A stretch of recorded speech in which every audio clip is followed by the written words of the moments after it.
എൻ്റെ പേര് ആൻസി പൗലോസ് എന്നാണ്. കേരളത്തിലുള്ളവർക്ക് സുപരിചിതമായ ഒരു ജില്ലയാണ് ഇടുക്കി ജില്ല. ഇടുക്കി ഡിസ്ട്രിക്റ്റിൽ ഏലപ്പാറ എന്ന് പറഞ്ഞൊരു സ്ഥലമുണ്ട്. കട്ടപ്പനയ്ക്ക്, കുട്ടിക്കാനത്ത്, വാഗമണ്ണൊക്കെ നിങ്ങൾ പോകുമ്പോൾ സുപരിചിതമായിട്ട് കേൾക്കുന്ന ഒരു സ്ഥലമാണ് ഏലപ്പാറ. ഏലപ്പാറയ്ക്ക് അപ്പുറത്ത് ഹെലിവറിയ എന്ന് പറഞ്ഞ ടീ എസ്റ്റേറ്റ് ഉണ്ട്, തേയിലത്തോട്ടം. ആ തേയിലത്തോട്ടത്തിലെ ജോലിക്കാരായിരുന്നു എൻ്റെ മാതാപിതാക്കൾ. തേയിലത്തോട്ടത്തിൽ തേയില നുള്ളി ചാക്കിൽ കെട്ടി റോഡിൽ കൊണ്ട് വെക്കും എൻ്റെ അമ്മ. അത് എസ്റ്റേറ്റിലെ ട്രാക്ടർ ഓടിച്ചുകൊണ്ട് ചെന്ന് ചാക്കിൽ കെട്ടിയ തേയില ട്രാക്ടറിൽ കയറ്റി ഫാക്ടറിയിൽ എത്തിക്കുന്ന പരിപാടിയായിരുന്നു എൻ്റെ അപ്പൻ്റെ ആസ് എ ഡ്രൈവർ. അതിലും വലിയൊരു ക്വാളിറ്റി രണ്ടുപേർക്കും ഉണ്ടായിരുന്നു. എൻ്റെ അപ്പൻ തികഞ്ഞ മദ്യപാനിയായിരുന്നു, അമ്മ തികഞ്ഞ ആസ്മാരോഗി. ഞങ്ങൾ ജനിച്ചതും ജീവിച്ചതും വളർന്നതും റോമൻ കാത്തലിക്ക ബാക്ക്ഗ്രൗണ്ടിലാണ്. റോമൻ കാത്തലിക് ബാക്ക്ഗ്രൗണ്ടിൽ ജനിച്ച് വളർന്ന് ജീവിച്ച ഞങ്ങൾക്ക്, ഞാനിപ്പോൾ പറയുന്ന എൻ്റെ അപ്പൻ, യേശു അപ്പൻ അന്യനായിരുന്നു. മധുബ ഡെക്കറേഷനും പാട്ടുകുർബാനയുമായി നടന്ന ഒരു കാലഘട്ടം. പ്രാധാന്യം മുഴുവനും അതിന് കൽപ്പിച്ച് പുസ്തകത്തിൽ എഴുതി വരുന്ന പ്രാർത്ഥനകൾ ചൊല്ലി, പഠിപ്പിക്കുന്ന പ്രാർത്ഥനാ രീതികൾ മാത്രം ചൊല്ലി, മുട്ടുമേൽ നിന്ന് കൊന്ത ചൊല്ലി കുരിശു വരച്ച് സമാധാനം എന്തെന്നോ സന്തോഷം എന്തെന്നോ അറിയാതെ ജനിച്ച് ജീവിച്ച് വളർന്ന ഒരു കാലഘട്ടം എൻ്റെ ജീവിതത്തിലുണ്ടായിരുന്നു. ഇപ്പം നിങ്ങൾക്ക് എന്നെ ഏകദേശം മനസ്സിലായി കാണുമല്ലോ അല്ലേ? ബാക്കിയും കൂടെ ഞാൻ പറയാം. ഒരു വചനം വായിച്ചിട്ട് വേഗത്തിൽ തിരുവചനം എടുത്ത് ഒരു വാക്യം എനിക്ക് വേണ്ടി വായിച്ച് സഹായിക്കാൻ കഴിയുമായിരിക്കുമോ? അപ്പോസ്തലനായ പൗലോസ് 2 തിമോത്തിയോസിന് എഴുതിയ ലേഖനം 2-ാം അധ്യായം അതിൻ്റെ 21-ാം വാക്യം. 2 തിമോത്തി ചാപ്റ്റർ 2 വേർഡ്സ് 21.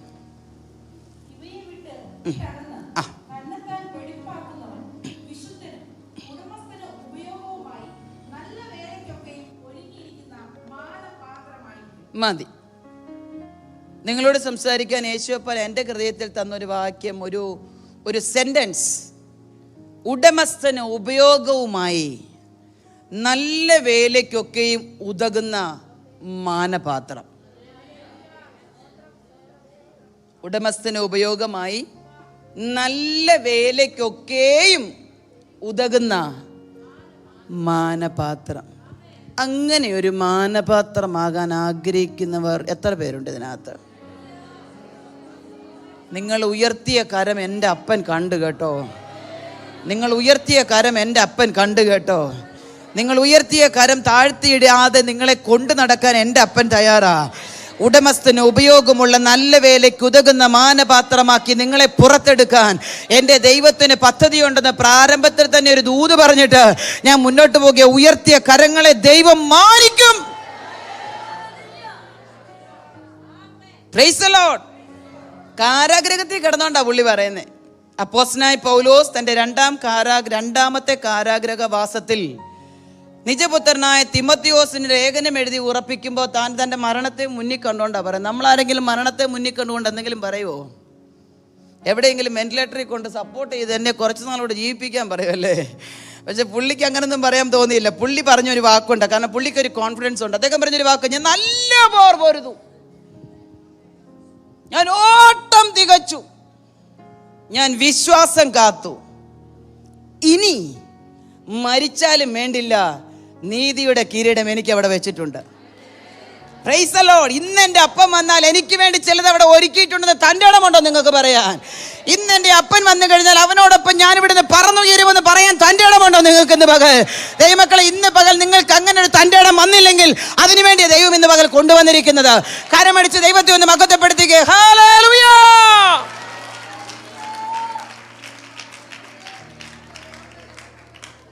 എന്നിട്ട് അദ്ദേഹം എടുത്ത് പറയുന്നുണ്ട്, എൻ്റെ നിര്യാണകാലം അടുത്തു എന്ന് പറഞ്ഞാൽ ഞാൻ എൻ്റെ മരണത്തെ മുന്നിൽ കാണുക. എന്നിട്ട് തിമോത്തിയോസിനോട് പറയാം, മോനെ, ഇത്രയും നാൾ നീ എങ്ങനായിരുന്നു എന്നുള്ളത് എൻ്റെ വിഷയമല്ല, ഇനി ഉടമസ്ഥന് ഉപയോഗമുള്ള നല്ല വേലയ്ക്കൊക്കെയും ഉതകുന്ന മാനപാത്രമായിക്കോണം. ഇന്ന് പകൽ ദൈവത്തിൻ്റെ പരിശുദ്ധാത്മാവിന് എൻ്റെ പ്രിയ സഹോദരിമാരോട് പറയാനുള്ളതും അത് തന്നെയാണ്. നിങ്ങൾ ഇതുവരെ എന്തായിരുന്നു എന്ന് എൻ്റെ അപ്പന് വിഷയമല്ല. Doesn't matter. ഇനി ഉടമസ്ഥന് പ്രയോഗമുള്ള നല്ല വേലയ്ക്കൊക്കെയും ഉതകുന്ന മാനപാത്രമായി ഇന്നു മുതൽ പുറത്തു വരണം. ഇന്നു മുതൽ പുറത്തു വരണം. ഇന്നു മുതൽ പുറത്തു വരണം. ഒരുപാട് പാത്രങ്ങളെക്കുറിച്ച് തിരുവചനത്തിൽ നമുക്ക് കാണുവാൻ സാധിക്കുന്നു. ഞാൻ പറയുന്നത് നിങ്ങൾക്ക് മനസ്സിലാവുന്നുണ്ടല്ലോ അല്ലേ?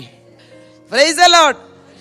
നോക്കിയേ, ഒരുപാട് പാത്രങ്ങളെക്കുറിച്ച് തിരുവചനത്തിൽ നമുക്ക് കാണുവാൻ സാധിക്കുന്നുണ്ട് അല്ലേ? ഒരുപാട് പാത്രങ്ങളെക്കുറിച്ച് കാണുവാൻ സാധിക്കുന്നുണ്ട്. നിങ്ങളുടെ ശ്രദ്ധയിലേക്ക് ഒന്ന് രണ്ട് പാത്രങ്ങളെ ഞാൻ മുഖവരിയായി പറഞ്ഞിട്ട് ദൂതിലേക്ക് കടക്കാം കേട്ടോ. ഒന്ന്, നമുക്കറിയാം, മക്കളെ കടക്കാരൻ വന്ന് പിടിച്ചോണ്ട് പോകാൻ തുടങ്ങിയപ്പോൾ എലീശ പ്രവാചകൻ ഒരു ദൈവദാസിയോട് പറയുന്നുണ്ടല്ലേ, നീ വെറും പാത്രങ്ങള് വായ്പ വാങ്ങാൻ. ശലോമോൻ ആലയം പണിതപ്പോൾ ആലയത്തിനകത്തുണ്ടായിരുന്നു പൊൻപാത്രം, വെള്ളിപ്പാത്രം, നിരവധി പാത്രങ്ങൾ ആലയത്തിനകത്തുണ്ടായിരുന്നു. മാനപാത്രം, ഹീനപാത്രം, കൽപാത്രം. കേട്ടിട്ടില്ലേ കൽപാത്രം? കുശവന്റെ കയ്യിലെ ചീത്തയായ പാത്രം. അങ്ങനെ നിരവധി പാത്രങ്ങളെക്കുറിച്ച് തിരുവചനത്തിൽ പറയുന്നുണ്ട്. ഞാനിത് ഒരിക്കൽ ഇതിനു മുമ്പ് ഒരിടത്ത് അല്പസമയം കിട്ടിയപ്പോൾ ഇതിനെക്കുറിച്ചൊന്ന് ഷോർട്ടായിട്ട് പറഞ്ഞത്. പക്ഷെ ഇന്നലെ രാത്രി പരിശുദ്ധാത്മാവ് എന്നെ കഴിഞ്ഞ ദിവസങ്ങൾ, ഈ ദിവസങ്ങളിൽ ഞാൻ 21 days ഫാസ്റ്റിംഗ് കഴിഞ്ഞിട്ട് ഒരാഴ്ചയായതേ ഉള്ളൂ. പരിശുദ്ധാത്മാവ് എന്നെ ഞെരുക്കി ഈ മീറ്റിങ്ങിനെ കുറിച്ച് പ്രാർത്ഥിച്ചപ്പോൾ എന്നോട് പറയാൻ പറഞ്ഞ 2 പാത്രമുണ്ട്. അതിൽ ഒരു പാത്രത്തെക്കുറിച്ച് ഞാൻ നിങ്ങളോട് സംസാരിക്കാൻ ക്രിസ്തുവിൽ ആഗ്രഹിക്കുക. അതെൻ്റെ ജീവിതത്തിൻ്റെ അനുഭവത്തോടനുബന്ധിച്ച്. ആഫ്റ്റർനൂൺ സെക്ഷൻ പരിശുദ്ധാത്മാവ് ബാക്കി കാര്യം ചെയ്തോളും. I know very well. എന്നോട് അപ്പൻ അങ്ങനെ പറഞ്ഞേ, ഹൃദയത്തിൽ നിന്നൊരു കഴുകൽ ഇന്ന് രാവിലെ വന്നാൽ ഉച്ച കഴിയുമ്പോൾ അവൻ നിറയ്ക്കും. ഹൃദയത്തിനകത്ത് നിന്ന് ചില മാലിന്യങ്ങൾ മാറ്റപ്പെട്ടാൽ, ചില ചിന്താഗതികൾക്ക് രാവിലത്തെ സെക്ഷനിൽ മാറ്റം വന്നാൽ ഉച്ച കഴിഞ്ഞ് ആ ചിന്താഗതികളെ മാറ്റി പുതിയത് ചിലത് അവൻ നിറയ്ക്കാൻ വിശ്വസ്തനാണ്.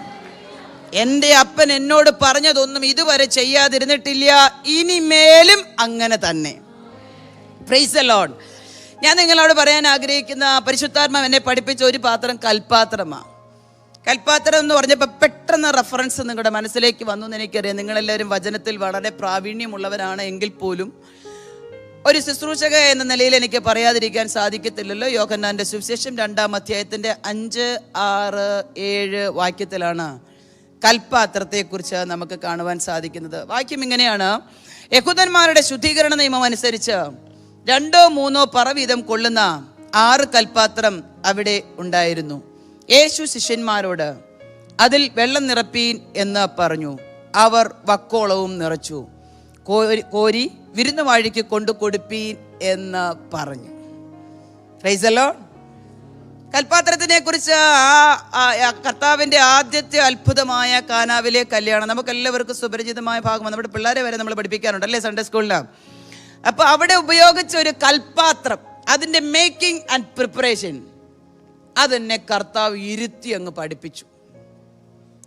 ഇരുത്തി എന്നെ അതിൻ്റെ മേക്കിങ്ങും പ്രിപ്പറേഷനും പഠിപ്പിച്ചു കഴിഞ്ഞപ്പോൾ എൻ്റെ ജീവിതത്തിൻ്റെ ഒരുപാട് ചിന്താഗതികൾക്ക് മാറ്റം വരുവാനിടയായി തീർന്നു. ഒരുപാട് ചിന്താഗതികൾക്ക് ഞാൻ വേഗത്തിൽ പറഞ്ഞു പോകട്ടെ. നോക്കിയേ, കൽപാത്രം ഉടമസ്ഥന് പ്രയോജനമുള്ളതായി മാറി അല്ലേ? നിങ്ങൾ മിണ്ടണില്ലല്ലോ. കൽപാത്രമാ, പക്ഷെ ഉടമസ്ഥന് പ്രയോജനമുള്ളതായി വിത്തിൻ സെക്കൻഡ്സിനുള്ളിൽ മാറിക്കഴിഞ്ഞു. കാനാവിലെ കല്യാണത്തിന് വീഞ്ഞു തീർന്നു പോയി. ഞാൻ അവിടെ ഒന്നും നിൽക്കാൻ ആഗ്രഹിക്കുന്നില്ല. കാരണം 2.5 മണിക്കൂർ 3 മണിക്കൂർ പറഞ്ഞാലും തീരാത്ത ഒരു സബ്ജക്റ്റുമാ, അനുഭവവുമാ.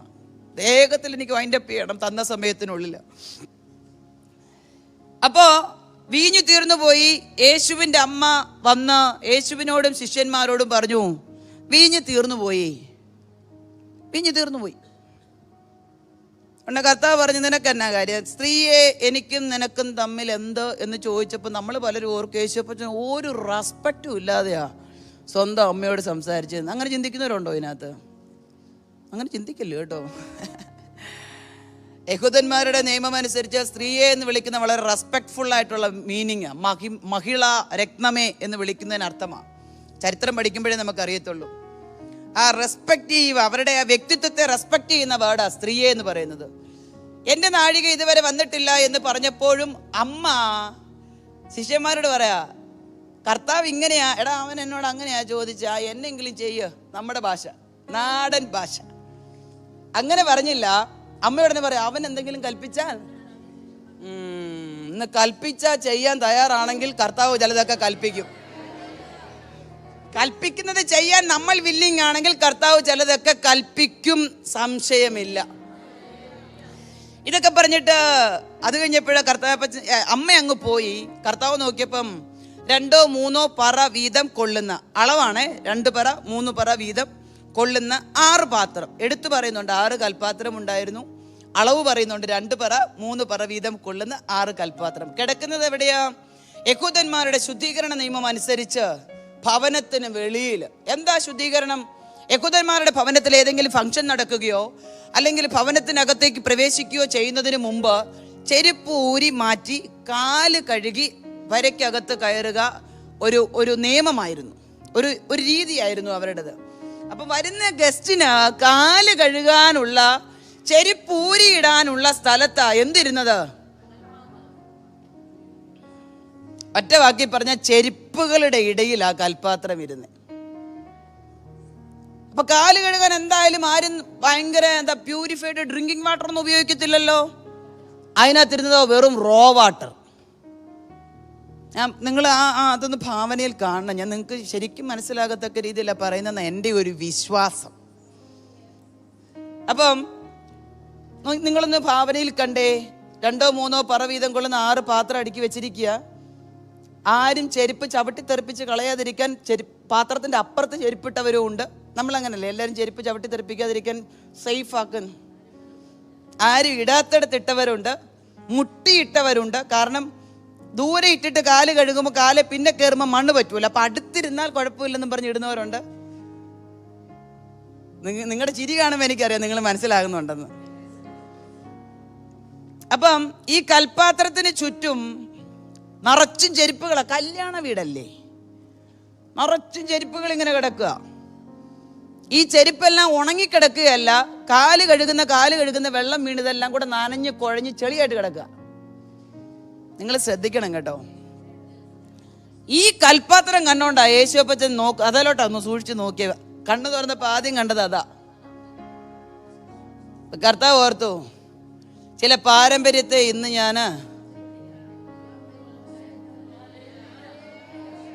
പാരമ്പര്യമായി നിന്നെ അടക്കി ഭരിക്കുന്ന ചില പൈശാചിക മണ്ഡലത്തെ ഇന്ന് ഞാൻ പൊട്ടിക്കുമെന്ന് കർത്താവ് അങ്ങ് തീരുമാനിച്ചു. അത് രോഗമായാലും ദുഃഖമായാലും മുന്നോട്ട് വിടത്തില്ലെന്ന് വാദിക്കുന്ന ബന്ധനമായാലും തലമുറകളെ തരത്തിലെന്ന് പറയുന്നതായാലും സാമ്പത്തിക ഭദ്രതയ്ക്ക് വിരോധമായി നിൽക്കുന്നതായാലും സമസ്ത മേഖലകളിൽ നിന്നെ അടക്കി ഭരിക്കുന്ന, നാളുകളായി നിന്നെ ഭരിക്കുന്ന ചില പൈശാചിക മണ്ഡലത്തെ യേശു ഇന്ന് പൊട്ടിക്കുന്ന പകല. Praise the Lord, praise the Lord. ഒന്നത്. 2, യഹൂദന്മാരുടെ നിയമം അനുസരിച്ച് തുരുത്തിയിൽ മാത്രമേ വീഞ്ഞ് ശേഖരിക്കത്തുള്ളൂ. നമ്മൾ വായിച്ചിട്ടില്ലേ, പഴയ തുരുത്തിയിൽ പുതിയ വീഞ്ഞ് പകരാറില്ല, പുതിയ തുരുത്തിയിൽ പഴയതും പകരാറില്ല. 2 സംഭവിച്ചാലും തുരുത്തി പൊളിഞ്ഞു പോകും ഇല്ലേ? ഹാഗാറിന് കൊടുത്തുവിട്ട ഒരു തുരുത്തി വെള്ളം. തുരുത്തിയെക്കുറിച്ച് നമ്മൾ ഒത്തിരി തിരുവചനത്തിൽ പഠിച്ചിട്ടുണ്ട്. കാരണം യഹൂദന്മാരുടെ ചരിത്രത്തിലും ആ കാലത്തിലും അവർ ഉപയോഗിച്ചിരുന്ന ഏറ്റവും നല്ല പാത്രം തുരുത്തിയായിരുന്നു. കൽപ്പാത്രം ഉപയോഗിച്ചിരുന്നത് കാല് കഴുകാനും. അപ്പം അമ്മ വന്നു വീഞ്ഞ് തീർന്നെന്ന് പറഞ്ഞപ്പം നിങ്ങളൊന്ന് ഭാവനയിൽ കാണണം, കലവറയ്ക്കകത്ത് മുഴുവൻ കാലിത്തുരുത്തികൾ ഇരിക്കുക. ചില തുരുത്തിയുടെ ചുവട്ടിൽ അല്പം മട്ട് കാണും, ചില തുരുത്തിയുടെ ചുവട്ടിൽ ഒരു പൊടിക്ക് 1-2-3 സ്പൂൺ അല്ല 1/2 ഗ്ലാസ് വീഞ്ഞ് കാണും. കല്യാണ വീടല്ലേ, മാസങ്ങളായി ശേഖരിച്ചു വെച്ചിരുന്ന വീഞ്ഞു മുഴുവൻ തീർന്നിട്ട് മട്ടും പഴക്കവും.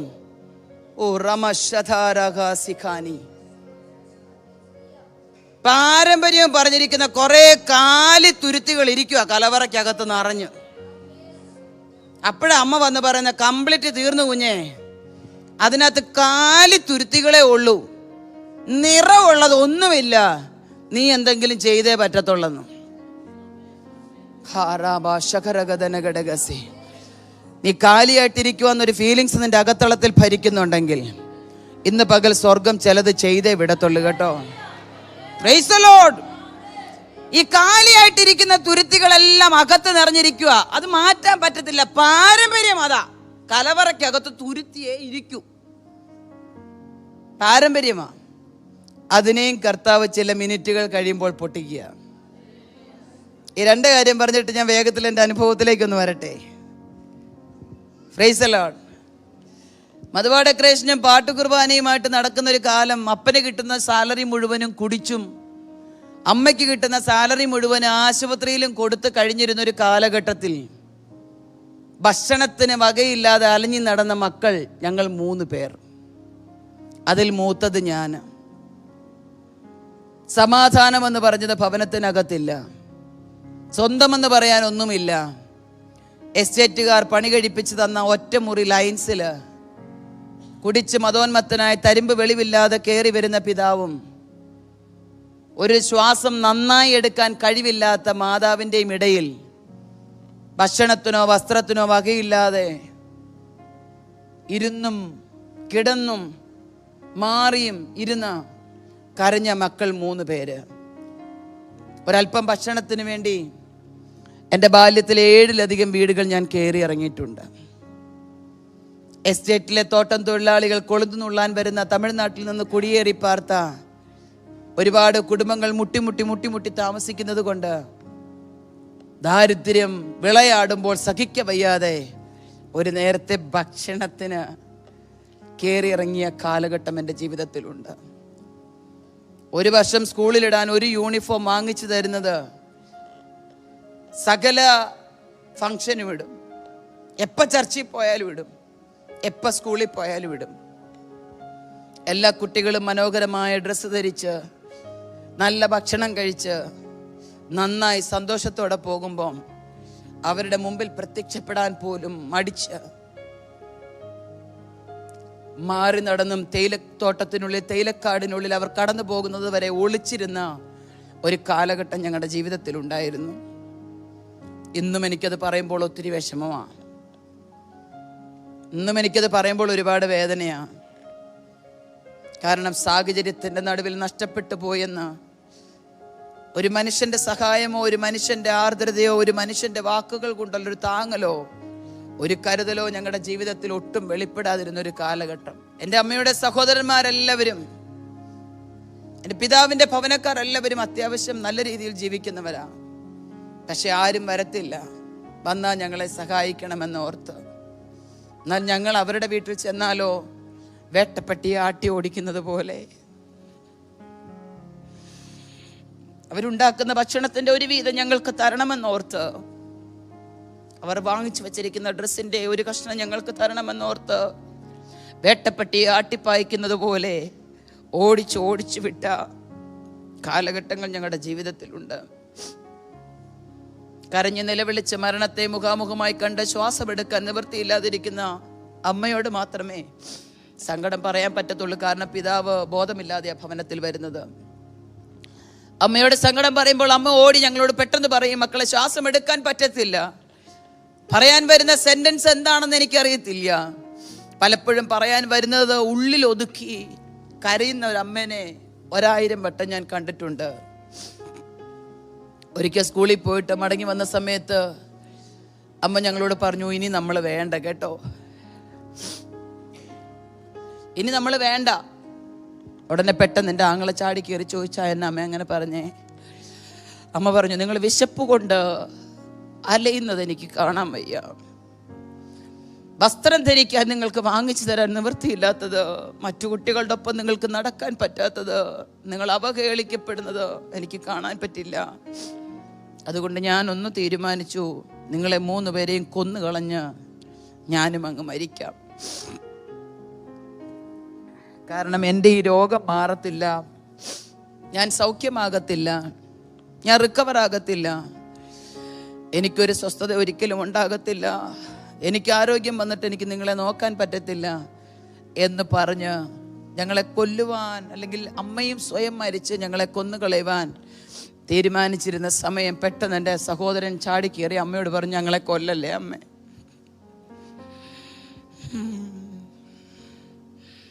ചാടിക്കേറി അമ്മയോട് പറഞ്ഞു, ഞങ്ങളെ കൊന്നുകളയല്ലേ. പൈസയ്ക്കല്ലേ ബുദ്ധിമുട്ട്, ഭക്ഷണത്തിനല്ലേ ബുദ്ധിമുട്ട്, ഞാൻ ഇന്ന് മുതൽ ഇഷ്ടിക ചുമക്കാൻ പോകാം. അവൻ ഏതാണ്ട് 4ാം ക്ലാസ്സിൽ പഠിക്കുന്ന സമയമാണ്. കൊച്ചു 4ാം ക്ലാസ്സിൽ പഠിക്കുമ്പോൾ ഭക്ഷണത്തിന് വേണ്ടി ഇഷ്ടിക ചുമക്കാൻ പോയ സഹോദരനാണ് എൻ്റെ സഹോദരൻ. മുന്നോട്ടുള്ള ഓരോ ദിവസങ്ങളും കഷ്ടതയുടെ കയ്പ് നീര് അനുഭവിച്ച് കടന്നുപോയി. ഞങ്ങളുടെ ജീവിതത്തിൽ പിശാച് എഴുതി വെച്ചിരുന്ന ഒരു പാരമ്പര്യം ആദ്യം ബ്രേക്ക് ചെയ്തത് ഞങ്ങളുടെ അമ്മയാണ്. സഹോദരിമാരെ, ചില നിർണായക സമയത്തിൽ നിങ്ങളെടുക്കുന്ന ചില തീരുമാനങ്ങൾ കാലങ്ങളായി നിങ്ങളെ, നിങ്ങളുടെ തലമുറകളെ, നിങ്ങളുടെ കുടുംബങ്ങളെ മതിച്ചിരിക്കുന്ന ചില പൈശാചിക മണ്ഡലത്തെ തകർക്കുന്നതായിരിക്കും. ആ നിർണായക സമയത്ത് തീരുമാനമെടുക്കുവാൻ വേണ്ട കൃപ ദൈവത്തിങ്കൽ നിന്ന് നിങ്ങൾ പ്രാപിച്ചെടുക്കണം. ഏത് പ്രതിസന്ധിയും വെല്ലാനുള്ളത് ആ കൃപ, ഏത് പ്രതിസന്ധിയും ജയിക്കാനുള്ളത് ആ കൃപ. ശ്വാസമെടുക്കാൻ നിവൃത്തിയില്ലാതെ വെള്ളം ഒഴുകിപ്പോകുന്ന കാനയുടെ സൈഡിലിരുന്ന് ഞങ്ങൾ സ്കൂളിൽ പോയ സമയത്ത് മരണത്തെ മുഖാമുഖമായി കണ്ട ഒരു ഗ്ലാസ് വെള്ളം പോലും എടുത്തു കുടിക്കാൻ നിവൃത്തിയില്ലാതെ അവിടെ ഇരുന്ന് ശ്വാസം വലിച്ച് ശ്വാസം എടുക്കുന്ന എൻ്റെ അമ്മ ദൂരേക്ക് നോക്കിയപ്പോൾ ഒരു ഉപദേശി അവിടെ നിന്ന് പ്രസംഗിക്കുക, ഇന്ന് നീ മരിച്ചാൽ നിന്റെ നിത്യത എവിടെ? കത്തോലിക്ക പാരമ്പര്യമുള്ള ഞങ്ങൾക്ക് പുസ്തകത്തിൽ എഴുതി തരുന്ന പ്രാർത്ഥനയല്ലാതെ മറ്റൊന്നും അറിയത്തില്ലാത്ത ഞങ്ങൾക്ക് ആത്മാവുണ്ടെന്ന് എങ്ങനെ അറിയാനാ? അദ്ദേഹം ആവർത്തിച്ചു പറഞ്ഞു, ഒരു മനുഷ്യന്റെ 3 അവസ്ഥാന്തരങ്ങൾ. ദേഹം മണ്ണിൽ ചേരും, ദേഹി പറന്നുയരും, ആത്മാവ് എവിടെ പോകും? അമ്മ എവിടെ നിന്ന് ചിന്തിക്കാൻ തുടങ്ങി. അമ്മ ഒരാൾ മാത്രമേ ജോലിക്ക് പോകാൻ സാധിക്കാത്ത ശാരീരിക ബലഹീനത നിമിത്തം അവിടെ ഇരിക്കുന്നത്. ആ ഉപദേശി അതിലേക്കൂടെ നടന്നു വന്നിട്ട് അമ്മയോട് പറഞ്ഞു, കുഞ്ഞേ, നിന്റെ ആത്മാവിനെ കർത്താവിൻ്റെ കരത്തിൽ കൊടുക്കണം കേട്ടോ എന്ന്. അമ്മ പറഞ്ഞു, എന്തായാലും ഞാൻ മരിക്കും, ഇനി അധികം ആയുസ് എനിക്കില്ല, എന്നാ പിന്നെ ഈ കർത്താവിനെ സ്വന്തം രക്ഷിതാവായി സ്വീകരിക്കാം, എൻ്റെ ആത്മാവെങ്കിലും സന്തോഷിക്കുമല്ലോ എന്ന് പറഞ്ഞ് കർത്താവിങ്കിലേക്ക് തന്നെ ഫലമേൽപ്പിച്ചു. നിങ്ങൾ കരുതുന്നത് പോലെ അതോടുകൂടി ഞങ്ങളുടെ വീടിൻ്റെ അവസ്ഥ മാറിയൊന്നുമില്ല. എൻ്റെ അമ്മയുടെ രോഗം മാറിയുമില്ല, എൻ്റെ പിതാവിൻ്റെ മദ്യപാനവും മാറിയില്ല. പക്ഷെ നാളിതുവരെ സമാധാനം തരില്ലെന്ന് പറഞ്ഞ് ഞങ്ങളുടെ കുടുംബത്തെ വലച്ച പൈശാചിക മണ്ഡലത്തെ അന്ന് ബ്രേക്ക് ചെയ്തു. ഒന്ന് കരമുയർത്തി പ്രാണപ്രിയനെ ഒന്ന് സ്തുതിക്കാമോ? അതുവരെ ഒരു രീതിയിലും ഞങ്ങളെ സ്വസ്ഥത തരത്തില്ല എന്ന് പറഞ്ഞ് വാദിച്ച മണ്ഡലം അന്ന് പകൽ പൊട്ടി. ഞങ്ങൾ സ്കൂളിൽ നിന്ന് വന്നപ്പോൾ അമ്മ ഭയങ്കര സന്തോഷമായിട്ടിരിക്കുക, നല്ല ശ്വാസം മുട്ടില്ല, പക്ഷെ ഭയങ്കര ഹാപ്പി. എന്നോട് പറഞ്ഞു, ഞാൻ ചോദിച്ചു, എന്നാ അമ്മ ഇത്ര സന്തോഷമായിട്ടിരിക്കുന്നത്, ഭക്ഷണത്തിനുള്ള വക എവിടെന്നെങ്കിലും ഒത്തോ? അമ്മ പറഞ്ഞു, ഭക്ഷണം തരാൻ ഒന്നുമില്ലെങ്കിലും ഒരു കാര്യം എനിക്ക് മനസ്സിലായി, യേശു അപ്പനുണ്ടെങ്കിൽ എല്ലാം ഉണ്ടെന്ന് മനസ്സിലായി. തൻ്റെ ഇടം ഉണ്ടോ സ്തോത്രം പറയാൻ? Price the Lord. നാളുകളായി നമ്മളെ ഭരിക്കുന്ന ഏതെങ്കിലും പൈശാചിക മണ്ഡലമുണ്ടെങ്കിൽ ദൈവസന്നിധിയിൽ എടുക്കുന്ന ഒരു തീരുമാനം മതി, സ്വർഗം അതിനെ ബ്രേക്ക് ചെയ്തിരിക്കും. കർത്താവിന്റെ സന്നിധിയിൽ എടുക്കുന്ന ഒറ്റ തീരുമാനം മതി, ദൈവം അതിനെ തകർത്തെറിയുന്ന ദൈവമാണ്. ഞങ്ങളുടെ ജീവിതത്തിൽ അന്ന് സ്വർഗം അതിനെ ബ്രേക്ക് ചെയ്തു. ദൈവങ്ങളെ, മുന്നോട്ടുള്ള ഓരോ ദിവസവും ഞങ്ങളുടെ വളരെ ദുർഘടമേറിയതായിരുന്നു, പ്രയാസമേറിയതായിരുന്നു. കാരണം റോമൻ കാത്തലിക് ബാക്ക്ഗ്രൗണ്ട് ആയതുകൊണ്ട് അതുവരെ ഞങ്ങളുടെ വീട്ടിൽ ഞങ്ങളെ ഒന്ന് അന്വേഷിക്കാൻ വരാത്തവരെല്ലാം വരാൻ തുടങ്ങി. ഒന്നും പറയാനില്ല, ഈ ദൈവത്തെ കണ്ടതാ പ്രശ്നം, വേറൊന്നും ആർക്കും ഒന്നും പറയാനില്ല. എന്തിനാ ഈ ദൈവത്തെ വിട്ടിട്ട് പോയത്? ഇവിടെ ദൈവങ്ങളില്ലാഞ്ഞിട്ടാണോ? മധ്യസ്ഥ അണയ്ക്കാൻ ആൾക്കാരില്ലാഞ്ഞിട്ടാണോ? പക്ഷെ അമ്മ പറഞ്ഞു, ദൈവത്തിനും മനുഷ്യർക്കും മധ്യസ്ഥൻ ഒരുവനേ ഉള്ളൂ, അത് കർത്താവായ യേശു ക്രിസ്തുവാ. ആ യേശുവിലൂടെ അല്ലാതെ രക്ഷ നേടാൻ പറ്റത്തില്ലെന്ന് ഈ ബൈബിൾ എന്നെ പഠിപ്പിച്ചത് കൊണ്ട് ഇനി ഞാൻ പിന്നോട്ടില്ല, മുന്നോട്ടേ ഉള്ളെന്ന് പറഞ്ഞു. ഇന്ന് പകൽ എനിക്ക് നിങ്ങളോട് പറയാനുള്ള ഒറ്റ കാര്യം അതേ ഉള്ളൂ, ഈ യേശുവിലൂടെ അല്ലാതെ, ഈ കർത്താവിലൂടെ അല്ലാതെ, ഈ രക്ഷകനിലൂടെ അല്ലാതെ നമ്മുടെ ജീവിതത്തിന്റെ സ്ഥിതിക്ക് യാതൊരു മാറ്റവും വരത്തില്ല. Price the Lord. വർഷങ്ങൾ കടന്നുപോയി, ഒരുപാട് പ്രതിസന്ധികളും പ്രശ്നങ്ങളും വേദനകളും ഒക്കെ വന്നു. പക്ഷേ വേഗത്തിൽ, ഞാൻ ചുരുക്കത്തിൽ പറഞ്ഞ് വേഗത്തിൽ അവസാനിപ്പിക്കുക, എൻ്റെ അമ്മയുടെ പിന്നാലെ ഈ അപ്പായെ അന്ന് ഞങ്ങളുടെ അമ്മ ഞങ്ങൾക്ക് വാങ്ങിച്ചു തന്ന ബൈബിളുണ്ട്. ആരോ കൊടുത്ത ബൈബിളാണ്. 3 ചുവന്ന എന്താ പറയുക, മാർജിനിട്ട ബൈബിൾ. ആ 3 ബൈബിളുമായി ഹൈറേഞ്ചിൻ്റെ കുന്നുകളും തേയിലത്തോട്ടങ്ങളും ഏലക്കാടുകളും മലകളും പാറപ്പുറത്തുമെല്ലാം അമ്മയുടെ പിന്നാലെ പ്രാർത്ഥനയ്ക്ക് പോകും. ഉറുമ്പ് മുന്നേ നടന്നിട്ട് കുഞ്ഞു പിള്ളേർ പുറകെ നടക്കത്തില്ല എന്ന് പറഞ്ഞ പോലെ പിന്നാലെ. മഴയെന്നില്ല, വെയിലെന്നില്ല, തല വരെ പൊക്കമുള്ള തേയിലത്തോട്ടത്തിനകത്തോട്ട് വരുമ്പോൾ ഞങ്ങളെ കാണത്തില്ല. തപ്പി നടക്കും അമ്മ, ഉറക്ക വിളിക്കും. കാട്, കൊടിയ കാട്, അട്ടയും പാമ്പും പഴുതാരയും തേളും ഒക്കെ നിറഞ്ഞ കാട്. പക്ഷെ അതിൻ്റെ നടുവിൽ കൂടെ ഒരു പ്രാർത്ഥന പോലും മുടക്കാതെ ഞങ്ങളുടെ അമ്മ ഞങ്ങളെ കൊണ്ടുപോയി. സുഖസൗകര്യങ്ങൾ വർദ്ധിക്കുമ്പം കർത്താവിനെ മറക്കല്ല് കേട്ടോ. നീ പ്രതിസന്ധിക്കിടയിൽ വില കൊടുത്ത് കർത്താവിനെ സേവിക്കാൻ തയ്യാറായാൽ, വില കൊടുത്താൽ വിലയേറിയത് കിട്ടും. വില കൊടുത്താൽ വിലയേറിയത് കിട്ടും. ആ കുന്നും മലയും കാടും എല്ലാം കയറി ഇറങ്ങി ഒരു ദിവസം പോലും വീട്ടിയിരുത്താതെ സെക്കുലർ എഡ്യൂക്കേഷനേക്കാളും ആത്മീയ പഠനത്തിന് പ്രാധാന്യം കൽപ്പിച്ച് ഒരു ട്യൂഷന് വിടാതെ, സ്കൂളിലെ പോർഷൻസ് പോലും കംപ്ലീറ്റ് ചെയ്യാൻ അനുവദിക്കാതെ ഈ പെട്ടകവും എടുത്തോണ്ട് പുറകെ നടപ്പിച്ചു ഞങ്ങളുടെ അമ്മ.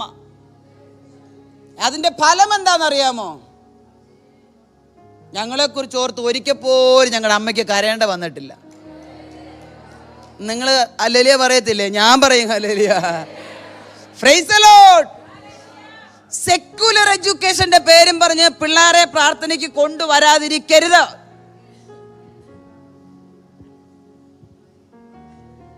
ഹയർ സ്റ്റഡിയുടെ പേരും പറഞ്ഞ് എൻ്റെ കർത്താവിൽ നിന്ന് അവരെ അന്യരാക്കരുത്.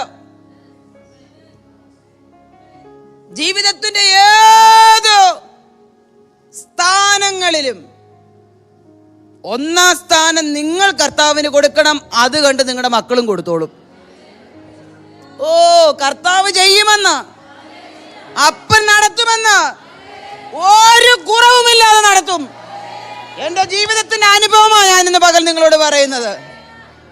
നടത്തുമെന്നേ, നടത്തും നടത്തും നടത്തും നടത്തും നടത്തും. എൻ്റെ അപ്പൻ നടത്തും. കുഞ്ഞ് പറഞ്ഞതുപോലെ യേശു ജീവിക്കുന്നു, അതുകൊണ്ട് അവൻ ചെയ്യും, അവൻ ചെയ്തിരിക്കും. Price the Lord. ഒരു കുറവില്ലാതെ നടത്തും. ഇനി അഥവാ കുറവ് വന്നാൽ അപ്പൻ അങ്ങോട്ട് കയറി പരിഹരിച്ചോളും. 17-ാമത്തെ വയസ്സിൽ എൻ്റെ സഹോദരൻ ബൈബിൾ കോളേജിൽ പോകാൻ തീരുമാനമെടുത്തു. ബൈബിൾ കോളേജിൽ പോകാൻ പെട്ടകമെടുത്തു, തീരുമാനമെടുത്തു, രജിസ്റ്റർ ചെയ്തു, കോളേജിൽ പോയി. അതോടുകൂടെ എൻ്റെ അമ്മയുടെ രോഗം പൂർണ്ണമായി മാറി. Price the Lord, praise the Lord. നമ്മുടെ യേശു ഇന്നും ജീവിക്കുന്നു കേട്ടോ. നമ്മുടെ യേശു ഇന്നും ജീവിക്കുന്നു. Price the Lord. 2-ാമത്തെ പാരമ്പര്യവും അതോടെ പൊട്ടി. 1-ാമത്തെ പാരമ്പര്യം കർത്താവിനെ സമർപ്പിച്ചപ്പോൾ പൊട്ടി. 2-ാമത്തെ രോഗം എന്ന പൈശാചിക മണ്ഡലം അന്ന് വീണ്ടും പൊട്ടി. Price the Lord. പിശാചോർത്ത് നാളുകളായി, വർഷങ്ങളായി ഇവളുടെ മരണം വരെ ഇവളെ പിടിച്ചിങ്ങനെ വെക്കാം, രോഗിയാക്കി കിടത്താം, ഈ കുഞ്ഞുങ്ങളെ പുറത്തിറക്കാതെ ഒതുക്കിക്കളയാം. പൈശാചിക മണ്ഡലം വെല്ലുവിളിച്ച സ്ഥാനത്ത് സ്വർഗത്തിലെ ദൈവം ഇറങ്ങി വന്ന് ഞങ്ങളുടെ ജീവിതത്തിലും ഞങ്ങളുടെ കുടുംബത്തിലും ചില ചലനങ്ങൾ സൃഷ്ടിച്ചെങ്കിൽ, ഇന്ന് പകൽക്കാലം എന്നെ കേൾക്കുന്ന ദൈവ പൈതലേ, നിന്റെ കുടുംബത്തിൽ അത് ചെയ്യാൻ ദൈവം വിശ്വസ്തനാ. Praise the Lord. 18-ാമത്തെ വയസ്സിൽ എന്നെ കെട്ടിച്ചയച്ചു. 20-ാമത്തെ വയസ്സിൽ എനിക്ക് 2 പെൺമക്കളെ ഒന്നിച്ച് കർത്താവ് തന്നു. അതിലൊരു മകൾ ഈ കുടുംബത്തിന്റെ സ്വന്തമായി. ട്വിന്നാ, ഇരട്ടകളാ.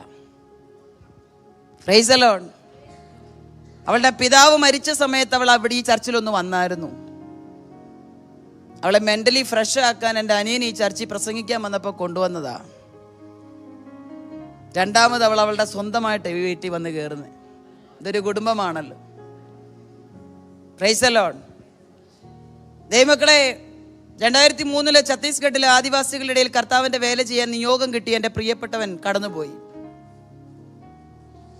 2003 മുതൽ 2009 വരെ അദ്ദേഹം അവിടെ കർത്താവിൻ്റെ വേല വന്നും പോയും, നാട്ടിൽ വരും പിന്നെ പോകും. പ്രതിസന്ധി കൂടുമ്പോൾ നാട്ടിൽ വരും, പിന്നെയും തിരിച്ചു പോകും, പിന്നെയും പ്രശ്നം വരും, പിന്നെയും തിരിച്ചു പോകും. അങ്ങനെ കർത്താവിൻ്റെ വേല ചെയ്തു. 2009 ആയപ്പോൾ എന്നോട് പറഞ്ഞു, ഇനി ഞാൻ കൂടെ നാട്ടിൽ വരത്തില്ല. കാരണം ഗർവാപ്പസി എന്ന് പറഞ്ഞൊരു സിസ്റ്റം നിലവിൽ വന്നതുകൊണ്ട് കർത്താവിൻ്റെ നാമത്തിന് വേണ്ടി ഇറങ്ങിത്തിരിക്കുന്നവരെല്ലാം തിരിച്ച് അതുപോലെ മടക്കിക്കൊണ്ടുപോകുന്ന അവസ്ഥയാകിയാൽ ഇവരുടെ എല്ലാം പേര് ജീവന്റെ പുസ്തകത്തിൽ എഴുതിയതാ. അത് മായ്ച്ചു കളയാൻ ശത്രുവിന് ഇടം കൊടുക്കാതെ ഞാൻ നീ നാട്ടിലോട്ട് വരത്തില്ല, നീ അങ്ങോട്ട് വന്നാൽ മതി എന്ന് പറഞ്ഞു. ഈ 2 കുഞ്ഞുങ്ങളെയും കൊണ്ട് അവധി കിട്ടാത്ത അവധി എടുത്തും വെക്കേഷൻ്റെ സമയങ്ങളിലെല്ലാം ഛത്തീസ്ഗഡിൽ പോയി ആദിവാസികളുടെ ഇടയിൽ കർത്താവിൻ്റെ വേലയ്ക്ക് കൂടെ നിൽക്കാൻ ദൈവം എന്നെ സഹായിച്ചു. ജോലി ചെയ്തതിൻ്റെ നല്ലൊരു ശതമാനം, 75% പൈസ ഛത്തീസ്ഗഡിലെ കർത്താവിൻ്റെ മഹത്വമുള്ള നാമത്തിന് വേണ്ടി ചെലവഴിച്ചു കൊണ്ടേയിരുന്നു. Praise the Lord, praise the Lord. 2009 ആയപ്പോൾ അദ്ദേഹം അങ്ങനെ പറഞ്ഞ് കടന്നുപോയി. 2009 മുതൽ ഞാൻ വേഗത്തിൽ പോവാ കേട്ടോ, 1000 കൂട്ടം കാര്യങ്ങൾ ഇതിൻ്റെ ഇടയ്ക്ക് ഞാൻ സ്കിപ്പ് ചെയ്തു.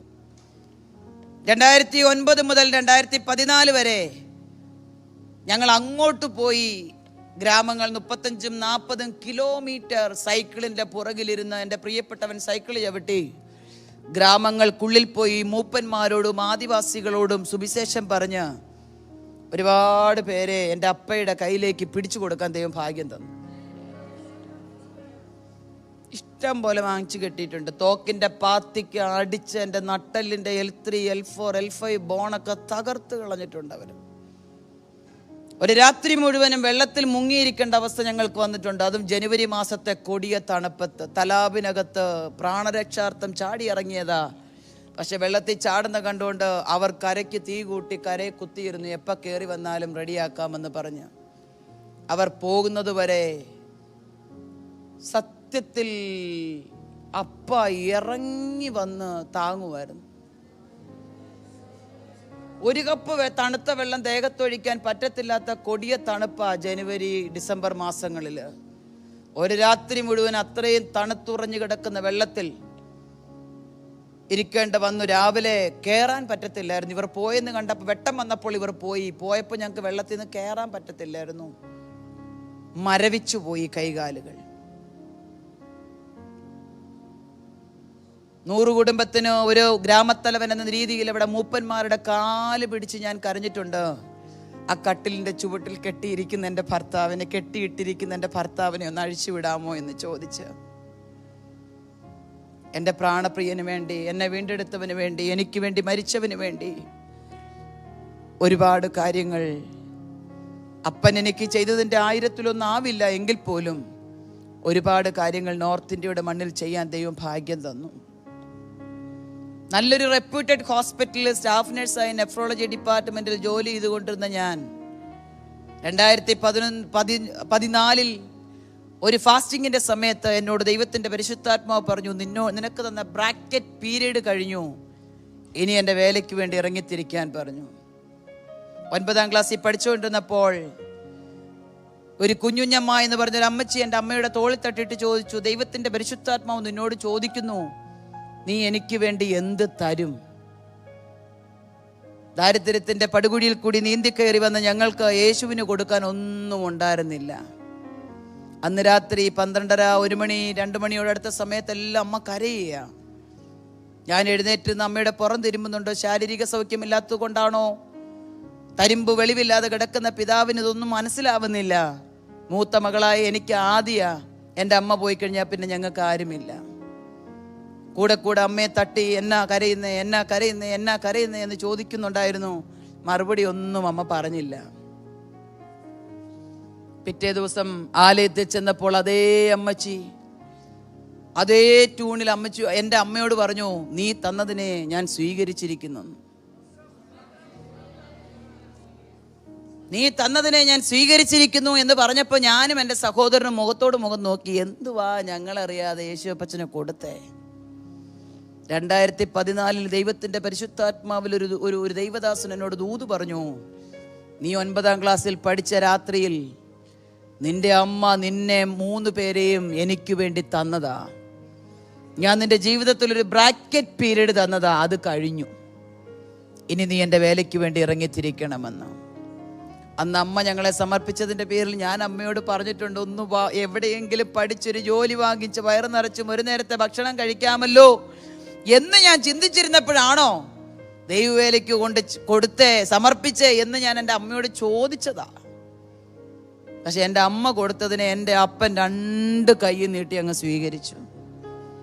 2014 നല്ല സാലറിയോടുകൂടി ജോലി ചെയ്തുകൊണ്ടിരുന്ന ഞാൻ ജോലി ഉപേക്ഷിച്ച് 24 hours റെസിഗ്നേഷൻ കൊടുത്ത് ഈ പെട്ടകം എടുത്ത് തോളിൽ വെച്ചു. 2014 മുതൽ 2018 വരെ അപ്പൻ എന്നെ പഠിപ്പിച്ചു. ഒത്തിരി കാര്യങ്ങൾ എൻ്റെ ഇടയ്ക്ക് ഞാൻ പറയുന്നില്ല കേട്ടോ. ഒരുപാട് കാര്യങ്ങൾ ഒത്തിരി സ്കിപ്പ് ചെയ്ത് പോകേണ്ടി വന്നു. എങ്ങനെ ഒറ്റയ്ക്ക് ജീവിക്കാം, എങ്ങനെ ഒറ്റയ്ക്ക് പഠിക്കാം, എങ്ങനെ മക്കളെ വളർത്താം, എങ്ങനെ സമൂഹത്തിൻ്റെ ഇടയിൽ മാന്യതയുള്ളവളാക്കി ഉടമസ്ഥന് പ്രയോജനമുള്ള പാത്രമായി ജീവിക്കാം, എങ്ങനെ കൃപയിൽ നിലനിൽക്കാം, എങ്ങനെ പ്രാർത്ഥിക്കാം, എങ്ങനെ പ്രാണപ്രിയനുമായ അഭേദ്യമായ ബന്ധത്തിൽ തുടരാം.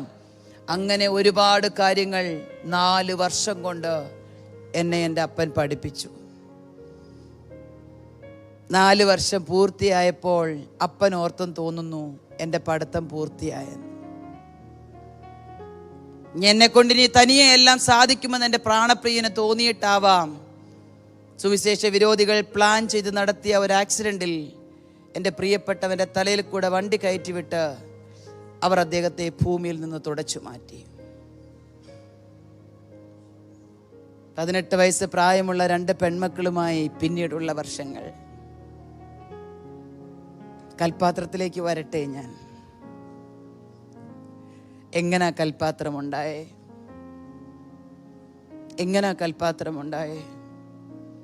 വലിയൊരു ക്വാറി അല്ലെങ്കിൽ പാറമട എന്ന് പറയും. പാറമടയിൽ നിന്ന് തമര് വെച്ചോ വെടി വെച്ചോ ജാക്യാമറ കൊണ്ടോ പാറ കഷ്ണങ്ങൾ അവർ പൊട്ടിച്ച് അടർത്തി മാറ്റും. ചെറിയ ചെറിയ തീർത്തും ചെറിയ പാറ കഷ്ണങ്ങൾ ചിപ്സിനും മെറ്റിലടിക്കാനും കൊടുത്തിട്ട് അതിലും വലിയ സൈസ് ഭവനത്തിൻ്റെയോ മറ്റു ബിൽഡിങ്ങിൻ്റെയോ കൺസ്ട്രക്ഷന് വേണ്ടി കൊടുക്കും. എന്നാൽ വലുതായിട്ട് അടർന്നു വന്ന പാറ അവരവിടെ മാറ്റിയിട്ടേക്കും. അവരവിടെ മാറ്റിയിട്ടിട്ട് വലിയ സേഫ് സോണിൽ നിന്ന വലിയ പാറയോട് ചേർന്ന് നിന്ന ഈ പാറ കഷ്ണം അടർന്നു വന്നതിനെ കൂർത്തമൂർത്ത ഭാഗങ്ങളും ഷേപ്പ്ലെസ് ആയി കിടക്കുന്ന ഏരിയകളും അടുത്ത് ചെന്നാൽ കാലോ കൈയോ കൊണ്ടാൽ മുറിവേൽക്കുമെന്ന് കരുതി ചെറിയ ചുറ്റിക കൊണ്ട് ഷാർപ്പൻ്റെ എല്ലാം പൊട്ടിച്ചു കളയും. അഹങ്കാരം, അസൂയ, ഭിന്നത എല്ലാം പൊട്ടിച്ചു കളയും കേട്ടോ. സേഫ് സോൺ ആദ്യം തകർക്കും.